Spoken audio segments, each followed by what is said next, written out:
Well, good morning and welcome back to the Broadcast Retirement Network. I'm Jeff Snyder, and this is BRN Weekly for Saturday, June 13th, 2020. And our top story today, federal thrift participants stay the course during the pandemic. Joining me now to discuss this and a lot more is Bill Jason. He is the Managing Director and Chief Executive Officer for Stonehedge Global Partners. He's also a member of the Federal Thrift Investment Board. Bill, thanks so much for joining us on the program today.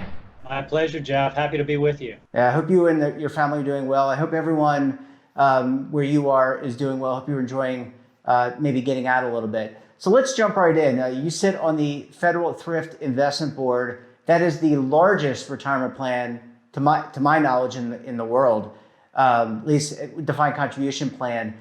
A lot has been happening over the last 60 to 90 days with the COVID-19 pandemic. And just wanted to get your sense for how have participants in the plan, these are the active military, people that work for the federal government, how have they responded in terms of activity during the pandemic? Well, thanks, Jeff. Thanks for the question, and thanks for getting together today.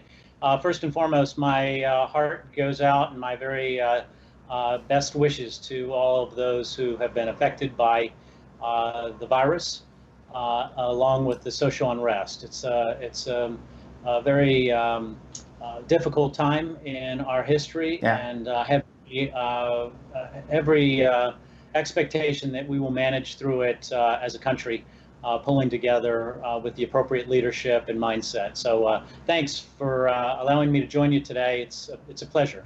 In terms of the Federal Thrift Plan, and I'll offer some comments, not just focused on the Federal Thrift Plan, but like you, Jeff, I speak to leaders in the financial services industry all the time, and have taken great interest in the behavior of participants in defined contribution plans. You're right, the Federal Thrift is the largest defined contribution plan on the planet, and I'm quite honored to be on the board. But that aside, participant behavior has been surprisingly positive. I'm surprised at the confidence that participants have in the market. As you know, the markets are back up to our current levels, which are, in fact, as a reminder, as you know, record levels. Yeah. And participants, I think, have gotten smarter about recognizing these plans are put in place for the long term, and that they have to think about the long term. They cannot be whipsawing their plans in and out related to a crisis like we're managing through right now. So as a consequence, I think you've seen not only at the Federal Thrift, but across the board, investors coming back in or staying in and weathering the storm and recognizing these plans are for their retirement, and recognizing that they have got to stay in equities long term. There'll be peaks and valleys and difficult challenges to manage through, but they have to stay the course. Yeah, I agree with you. I mean, I think presumably, and I want to hope and believe this, that people learned the lessons from 2008, during 2008 financial crisis, obviously impacting so many Americans, but many Americans did take money out of their accounts at the down point of the market, thereby having a significant impact and probably setting back their retirement. Is it your sense, just based on what I'm hearing, and I don't want to put words in your mouth, is it your sense that people have learned those lessons and said, I'm going to stay the course, I'm not going to make a lot of changes, and I'm just going to keep going with my plan over time? Well, they must have, Jeff, because all trends indicate that they have stayed the course. I mean, look, you have pockets of people who have retreated to safety, and that's unfortunate to me, because now it appears they've missed an enormous opportunity. So my guess is there'll be a segment of the investing/savings population that learns their lesson yet again, and hopefully we can continue that education campaign that suggests this is a long-term investment. Stay the course, and it, all the fundamentals would suggest that we will hopefully recover soon and be back on track And candidly, I don't mean to sound condescending for the broad savings and investing class across America, but they have really surprised me in a very positive way on how positive and engaged they've remained in these retirement plans, and I think they're taking full advantage of them. Yeah, it's heartwarming as a person, as you know, you and I've known each other for quite some time. Advocating for savings. This is amazing to hear and see. Bill, I want to shift gears a little bit. Obviously there are a lot of issues that participant communications activity is a big importance for the board, I'm assuming. I want to talk about retirement income if we have a couple of minutes, just to get your perspective maybe on retirement income. I mean, so much has been talked about in terms of withdrawing money out of these retirement programs. It seems like only yesterday we were talking about the Secure Act, and that was almost 6 months ago, the passage of the Secure Act. What is your personal view around retirement income, generating retirement income, and maybe how participants, individuals, can go about drawing down money from their plan? Great question, Jeff, and I think it's going to be one of the big questions that we'll all be asking in the financial services industry going forward. As hard as the accumulation part of the equation is, many suggest decumulation is much harder and much more complicated. Yeah. We all have a general sense for how long we want to work and when we will retire. None of us, however, know how long we're going to need a stream of income. So that's what makes it very complex. I really like, personally, drawdown strategies that take you into your late 70s, early 80s, and then kick in a guaranteed retirement structure. I think those are very clever and a smart way to think about income strategies. But I think income strategies, payout programs, and the like will be the next frontier in the defined contribution space. I think the level of sophistication in products, the algorithms, machine learning, and the like applied to some of these formulas will be very important for participants. And it's certainly top of mind. I mean, what everyone wants in retirement, very simply, is a continued paycheck. Mm-hmm. And how do you establish that continued paycheck with your retirement savings and perhaps other means if you're fortunate enough to have a defined benefit plan? So I think the debate around retirement income is going to be heated and healthy. I'm a big fan of the Secure Act. I think it goes a long way to help perpetuate the right type of payout product, including annuities, by the way. So yes, I think it's a great question. It's an unanswered question, but a very exciting and pivotal time to be in the financial services arena to figure out the questions related to income strategies and systematic payout programs. Yeah, I think it's certainly something that I agree with you, will evolve over time, whether it's part of a target date fund, whether it's an annuity, whether it's an annuity-like product. I think all those things are going to be TBD. And probably, Bill, last question, it's probably going to vary by employer, right? So if it's the Federal Thrift Plan is a large plan, it's the largest, but there are many smaller defined contribution plans, and it's all going to be, the right investment vehicle is going to be determined based on the type of employer, the type of population they have. I mean, it's really going to be on a case-by-case basis. It will. It will also depend on the other benefits that are offered, of course. Yeah, absolutely. Well, Bill, I want to thank you so much for joining us, and appreciate having you on the program. Look forward to catching up with you at some point later on during the year. Jeffrey, thank you. Excuse my informal attire, by the way. I'm on a quick trip with my son in Ocracoke Island, North Carolina, and we're doing a little surfing today. So appreciate the opportunity to get together, and I always enjoy catching up with you, Jeffrey. Have a wonderful day. Stay healthy and safe. And when we come back, we'll take a look at the best segments for the week. So stay tuned right here on BRN Weekly.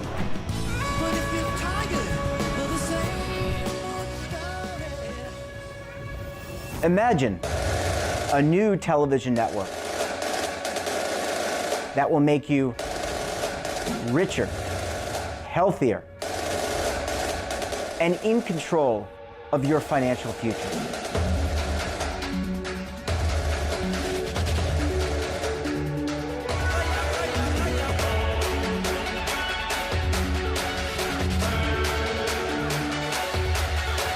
This network is for the policewoman in Nashville, Tennessee, the baker in Dubuque, Iowa, the teacher in Lexington, Kentucky.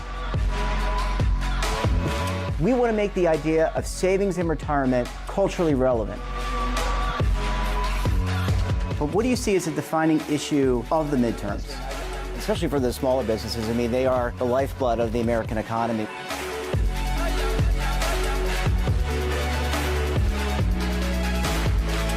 Featuring exclusive interviews, current affairs, and docuseries. 33 years old, you retired early. The philosophy is money only matters if it helps you live a life that you love. But you got to start thinking about retirement as soon as you get in. The Broadcast Retirement Network will drive very high engagement with premium partnerships. So this isn't retirement and savings for your parents or grandparents. This is for all Americans. And we're going to change the way you think about money.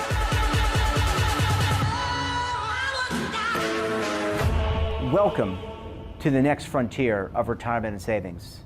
This is BRN, the Broadcast Retirement Network. The windows on our homes, they protect us and the ones we love, but they do much more. At Renewal by Andersen, making your home more comfortable is at the center of every window we make. It's why we custom build our windows in America and install them in as little as 1 day. It's why we build our frames with exclusive Fibrex composite material that's 2 times stronger than vinyl. It's why our glass helps keep your home warmer in winter, cooler in summer, and quieter all year long. It's why we stand behind every window with a 20-year limited warranty. Why not help lower your energy costs while giving your home and family the best? Call 1-800-835-6525 to schedule a free in-home consultation. Buy one, get one at 40% off with this special offer. Plus, get special financing with no money down, no monthly payments, and no interest for 1 full year. Renewal by Andersen, the better way to a better window. Call 1-800-835-6525 now.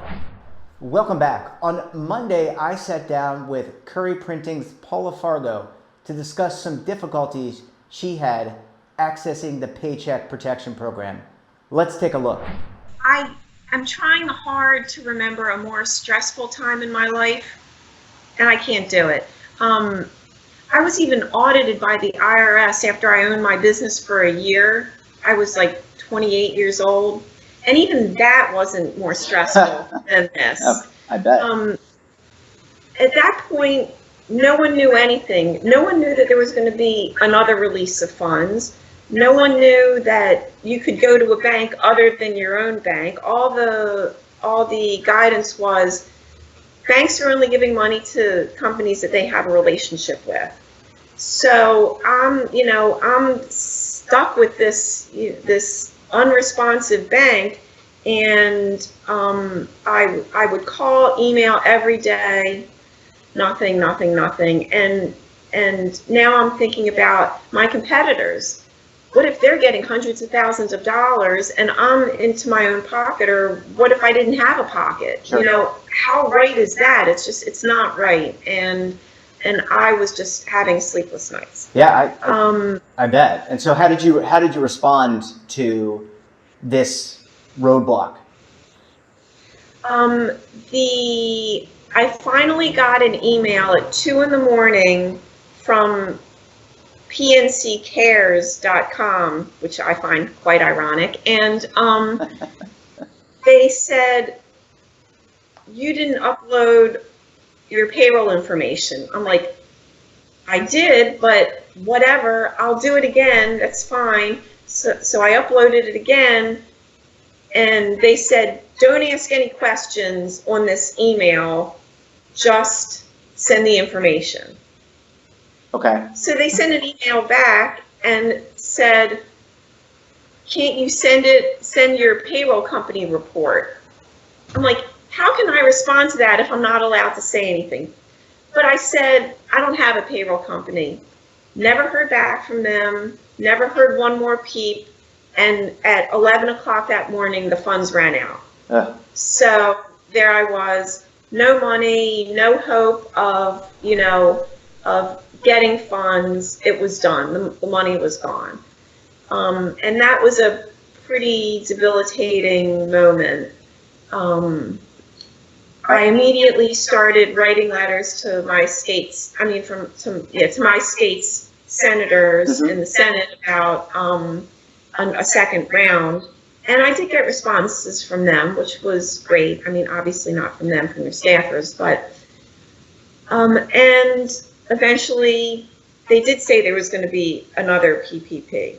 And, after consulting with friends, peers, advisors, they said, stick it out with PNC, which I did. And I won't go into the boring details, but the fact is, there were 2 errors on my first application that didn't have to do with payroll. I didn't put my initials in 2 boxes, and that held up my application.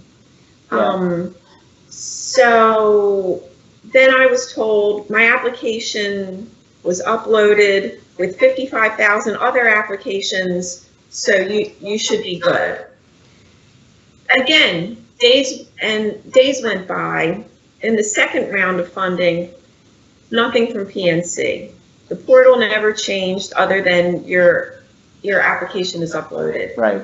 And I just lost it. I was talking to my accountant and I said, what am I going to do? He says, I have another client who had the same problem with PNC. They found this small community bank, Hartford Bank, which is in Bel Air, Maryland. I don't know if you remember from your Baltimore days. It's a very small hamlet north of Baltimore City. It's not even in Baltimore County. It's in Hartford County. Sure. And this bank was able to help this person. So I called the referral from this other client, and this woman, Mary Ann Bogarty, who didn't know me from Adam, was so nice. She took all my information, took my application, I sent it to her, and I had funds within 24 hours. In these couple of months that we haven't been doing our regular business, we've really educated ourselves on what this new normal is going to look like for our clients. And we've gotten ahead of the curve as far as what different types of businesses are going to need different than what they needed before. What kind of signage, what kind of floor decals, what kind of personal protection equipment, what kind of branded items for their employees still working from home. And we put together a catalog of items that we could provide to these clients upon reopening. Wow. So we're prepared to help, the restaurants and the hotels and, the offices, which has been great. We've actually supplied PPEs to the Baltimore City fire and rescue people and some other types of organizations. So we hope to continue to do that, as well as fulfill whatever needs they weren't getting while they were closed. We meet every morning for a production meeting, and every Monday morning I have what I've called a facts and feelings about the pandemic. I present facts and then I present my thoughts on it, all geared towards keeping company morale high. I don't want people worried. I don't want people concerned. Is the company going to go under? Are our hours going to get cut? Are our benefits going to get cut? So I just kept them in the know, and that has led to them being much more, comfortable and optimistic about it. And on Thursday, I sat down with Inside Higher Ed's Rick Seltzer to take a look at reopening America's colleges and universities. Let's take a look. It's been a fascinating couple of weeks or couple of months. Traffic on our articles about scenario planning spiked, and scenario planning, believe it or not, is not usually a topic that draws tremendous widespread interest. Little dry in normal times, but there are just so many variables that people are looking at that they're making anywhere from 3 to 5 to, I've heard it suggested that someone make up to 13 or 15 scenarios for the fall. Wow. Different things that places are looking at, whether you can bring students back to campus. That probably starts with what the local or state health picture looks like, what officials are going to let you do. And that's not just a yes, no, they'll let us bring them back. Sometimes it's a how do we bring them back and minimize the risk. So broadly speaking, at residential institutions, the places that actually have students on campus in dorms, you're seeing, I think, a move towards single occupancy dorm rooms. Not necessarily something that is foreign, because I think over time, single occupancy dorm rooms or kind of your suite living had been going up, but a real shift to we're not going to have 2 students to a room because we don't want to have the risk of transmission there. There are obviously effects on what that means for facilities. There are effects for what that means on how many students you bring back at any one time. So there's been some really interesting activity on the academic calendars. To broadly summarize it all, a lot of places are looking at bringing only a portion of their students back.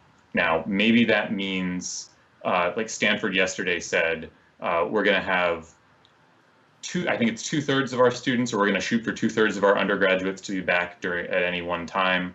If you read between the lines, they're on a quarter system, so you'll have kind of any one student will do 2 quarters on campus, 1 quarter remotely. Sure. And the idea being you just kind of minimize the number of people on campus. Harvard basically said most of their graduate programs are going to be online for the fall. Now, many of these places, those are 2 high-profile names, right? But many of these places, there's a lot of detail once you dig into it, because how do you do a grad program that is research-based, that is lab-based remotely? It's pretty hard in some cases. So, some of those things probably are going to be back on campus. But you can just see how all of these things kind of cascade. And the real question is, health picture. If we see a continued tapering of infections, maybe these plans actually get enacted. And then you have a question about, do we test everyone who goes to campus? Do we test everyone once when they get there? Do we test everyone later? Do our faculty who are older or maybe immunocompromised, what steps do we have to take to protect them? Or are some of them even willing to do in-person classes? And then once you actually get to that point of bringing students back in August, the question is, what happens after that? Are you ready if there is a spike in local infections? Are you ready to bring students across the country? Are students willing to fly across the country? A lot of moving parts there. One other thing on the academic calendar that I just realized I forgot to mention that I would say is a very broad trend, is that a lot of places are starting a week or 2 early, compacting the schedule and trying to be done by Thanksgiving. So that traditional go home for Thanksgiving, come back, and it's time to bear down and get ready for your finals, that's gone. It is, we're going to finish the in-person semester by Thanksgiving, maybe some online classes, maybe some online tests after that, but you're not coming back until the spring semester then. You can talk about, and you're right, it's a lot of discussion to take out from the dining hall right now. And it's very easy to kind of make that work logistically. Well, it's not easy, but it's easier to make that work logistically than it is to kind of create all of those soft experiential parts of college that are really important. You mentioned the sense of community. You're absolutely right. There is also kind of this whole element of college that we often don't talk about these days, but traditionally it's a place where young adults go to take the next step in growing up and take the next step to kind of leaving the nest and becoming their own people. That's not just in the classroom. It's also figuring out who you are, what your interests are, what activities you're into, who your friends are, meeting new and different people, and trying to figure out how to do that is hard, even if you figure out how to do online classroom discussions. It's just not the same experience. We'll see if any semblance of that community, any semblance of that growing up process can be figured out under these circumstances. The battle lines are pretty, are starting to be drawn. As with everything in life, some lawyers will swoop in and see opportunity, and there are some law firms that have really started to go after colleges. You know, they find someone, they create a class action suit, and they say, we want a tuition refund. The argument is colleges are doing room and board refunds right now, But tuition, they're saying you're paying for the credits. You're not paying for the room and board or the on-campus experience with your tuition. We'll see where that goes, what happens in the courts there. My guess is that it will provide some downward pressure in the fall. That is largely a guess. A lot of places, or several places, have announced tuition freezes. We're seeing places take other steps to kind of try to keep the sticker price from rising, at least, which I think the market would broadly see as being out of touch. But it's always hard to say long term, because higher ed is a sector that comes pretty close in some cases to perfect price discrimination, right? It's a high sticker price, high discount model. And at any one college, the wealthy students tend to pay more in net tuition than the less wealthy students. So it can be very hard to figure out what's going on until we get data on lump net tuition revenue, which takes a year or two. And that wraps up this episode of BRN Weekly. But you know, we're not done, because tomorrow, members of the media, academia, financial services, and a lot more convene to analyze all the news in retirement markets, technology, personal finance, and more on the BRN Sunday podcast. You're not going to want to miss it. We've got another very special guest. So until then, I'm Jeff Snyder. Stay safe, keep on saving, and don't forget, roll with the changes.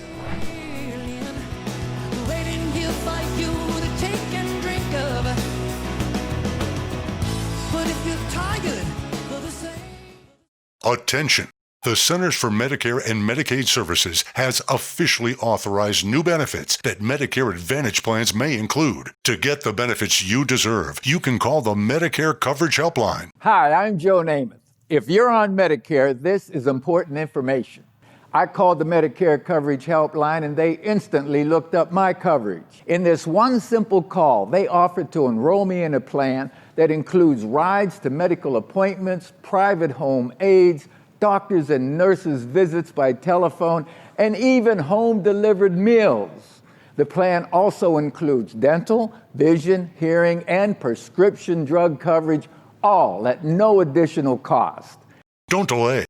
Call to see if the new benefits are available in your area. Call the number on your screen now. It's free. Call 1-800-757-1451. That's 1-800-757-1451.